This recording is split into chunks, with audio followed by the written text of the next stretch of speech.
Bienvenue dans cette nouvelle édition du 12-15. Au sommaire de l'actualité, l'opposition mauritanienne va participer aux prochaines élections législatives et municipales prévues pour août-septembre 2018. Après avoir boycotté celle de 2013, elle entend obtenir via cette participation une alternance du pouvoir en Mauritanie.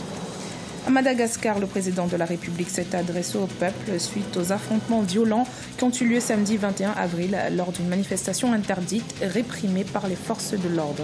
Le chef de l'État a rendu hommage aux victimes. Et puis embelli sur le plan économique en Afrique du Sud, le pays a enregistré en mars 2018 un taux d'inflation de 3,8%, soit le taux le plus bas enregistré depuis 7 ans. Cette baisse devrait stimuler une réduction des taux directeurs par la Banque centrale sud-africaine. L'opposition mauritanienne qui a boycotté les élections législatives et municipales en 2013 a annoncé samedi 21 avril son intention de participer à celles prévues en août-septembre 2018. Le G8 et le Forum national pour la démocratie et l'unité, les deux structures qui regroupent l'opposition, se disent décidées à tout mettre en œuvre pour arriver à une alternance politique dans le pays. Mariam Adramé.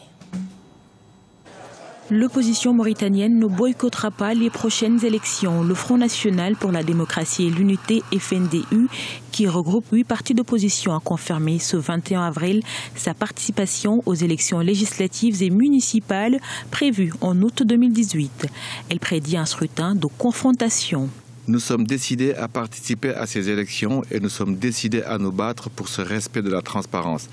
Cela veut dire, malheureusement, que s'il persiste dans sa voie unilatérale, nous allons vers des élections de confrontation et cela, c'est dangereux pour répondre à un tournant décisif pour le pays. Cette annonce de participation du FNDU aux futures élections intervient après la révélation le 17 avril par le pouvoir et l'opposition de l'échec d'un dialogue secret entre ces deux partis pour préparer ces scrutins. L'opposition doit participer aux élections mauritaniennes parce que c'est important. Le fait de ne pas participer, c'est en fait entériner la victoire du camp présidentiel. Il faudra que les partis politiques mauritaniens s'unissent et puis essaient d'avoir une concordance de vue pour participer en rang serré aux élections convenues en août prochain.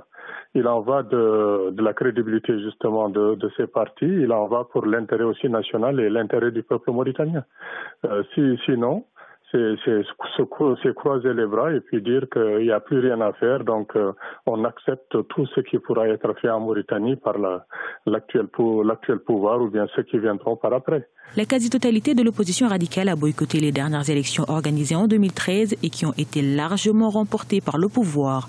Malgré sa participation à ce nouveau scrutin, le FNDU continue de dénoncer la désignation des membres de la commission électorale CENI qu'elle juge illégale. Une désignation intervenue suite au décret présidentiel pris à cet effet le 16 avril 2018. Le président malgache Heri Radjaouri-Mampianine s'est adressé à la nation ce dimanche 22 avril au lendemain des affrontements entre manifestants et forces de l'ordre dans la capitale Antananarive.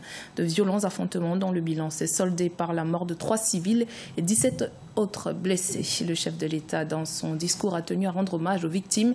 Il a également tenu à mettre en garde contre toute tentative de déstabilisation du pouvoir. On l'écoute.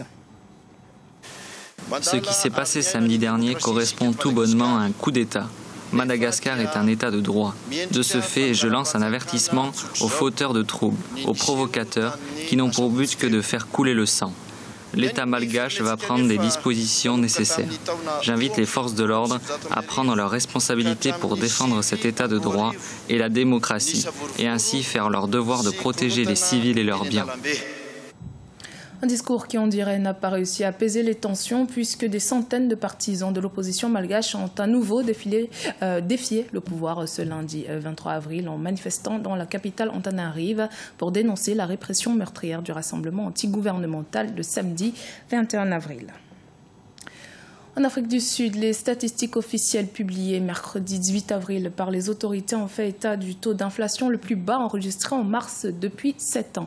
Le retour de la pluie aurait atténué la sécheresse et ralenti la progression des prix des denrées alimentaires. Pour l'Afrique du Sud, les perspectives semblent bonnes. Selon la Banque mondiale, son PIB devrait progresser de 1,4% en 2018. Gladys Mwamba.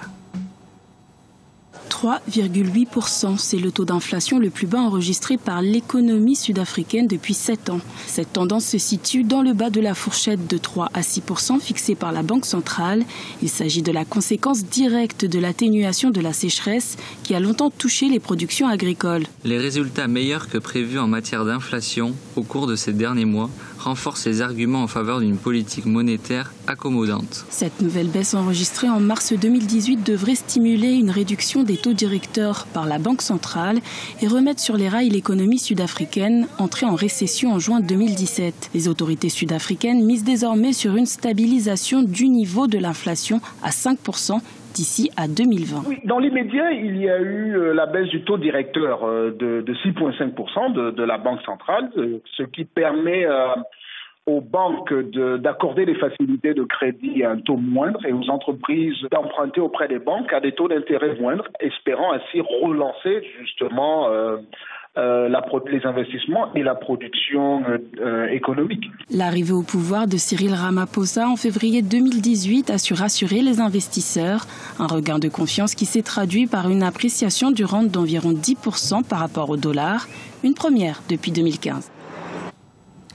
Après une manifestation pacifique des infirmières zimbabwéennes dans le quartier des affaires au centre de la capitale Harare ce vendredi 20 avril, le syndicat a annoncé la reprise du travail dès ce lundi 23 avril. Le mouvement vise à protester contre la faiblesse des rémunérations et les conditions de travail difficiles. Sharon Kamara. Les infirmières mettent fin à leur mouvement de grève afin d'entamer des négociations avec les autorités. L'association des infirmières du Zimbabwe a annoncé dans un communiqué publié dans la nuit de samedi à dimanche la fin des manifestations dans les rues de Harare.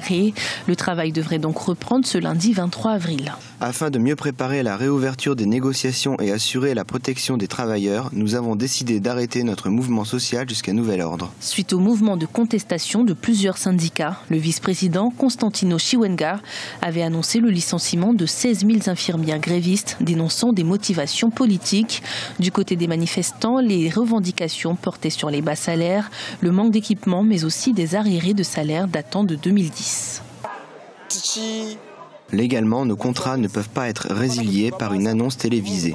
Si le gouvernement estime que la grève n'est pas légale, c'est dommage car nous leur avons donné un préavis de 14 jours, mais ils n'ont pas répondu. Face à la menace de licenciement, de nombreux syndicats avaient apporté leur soutien aux infirmières. C'est le cas des médecins et des avocats qui avaient déclaré que la décision du gouvernement était illégale. Le syndicat des enseignants du Zimbabwe, qui a lui-même menacé de faire grève le mois prochain à cause des bas salaires, a également dénoncé la menace et apporté son soutien officiel. C'était le journal de la rédaction. Merci de votre fidélité. Dans un instant, une nouvelle édition de l'actualité sur Africa 24.